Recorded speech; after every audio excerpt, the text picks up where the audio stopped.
Friends, எல்லாரும் எப்படி இருக்கீங்க? நல்லா இருக்கீங்களா? இன்னைக்கு நான் திருமலை கோயில் போயிட்டு வந்துடணும். முருகர் கோயிலுக்கு போயிட்டு வரும்போது தென்காசியில் பொங்கல்னாலே கரும்பு மற்றதெல்லாம் ஃபேமஸ்ங்கிற மாதிரி பனங்கிழங்கு ஃபேமஸ். எப்படி இருக்கு பனங்கிழங்கு? பார்த்தோம், வாங்கிட்டு வந்துட்டோம். பனங்கிழங்கு க்ளீன் பண்ணி இன்னைக்கு அவிச்சு சாப்பிட போகிறோம். பாருங்க. அப்புறம்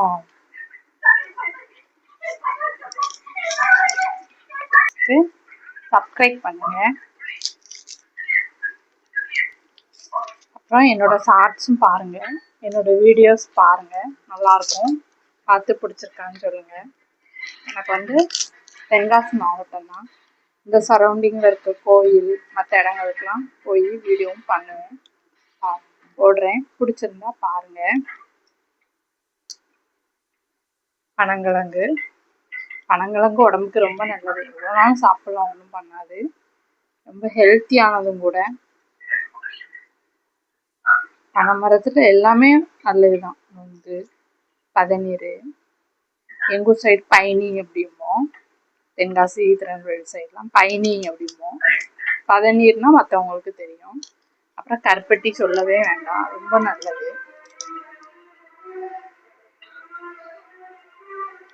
இது அடுத்த மாதம் அதிகமாக இருக்கும். இப்போ இந்த மாதமே வந்துருச்சு. சரி, பார்த்தோன்னே எங்களுக்கு வாங்கணும்னு தோணுச்சு. போன வருஷம் சாப்பிட்டது. போன வருஷம் ஃபுல்லாக. ஹாய் ஃப்ரெண்ட்ஸ், பனங்கிழங்கு அவிச்சிடலாம் வாங்க. எப்படி அவிக்கிறதுன்னு சொல்லித்தரேன். நிறைய பேருக்கு தெரியும், இருந்தாலும் நிறைய பேர் ஏதாவது கமெண்ட்ல திட்டிடாதீங்க. எனக்கு தெரிஞ்சது நான் சொல்றேன்.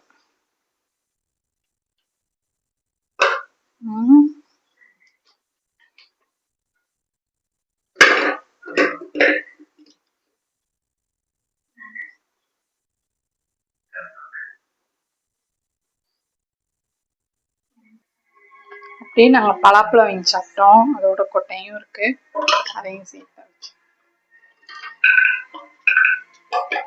தண்ணி ஊற்றிட்டு வந்துக்கலாம்.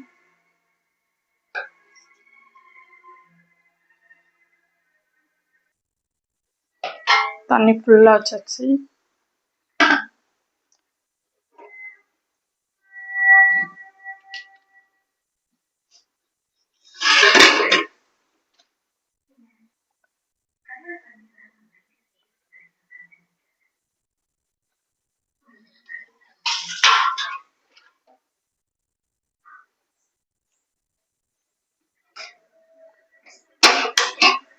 வேக வச்சுக்கலாம்.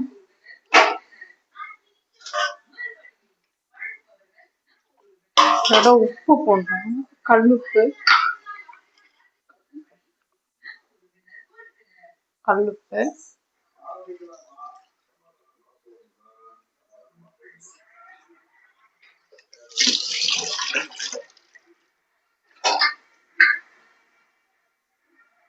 போட்டாச்சு.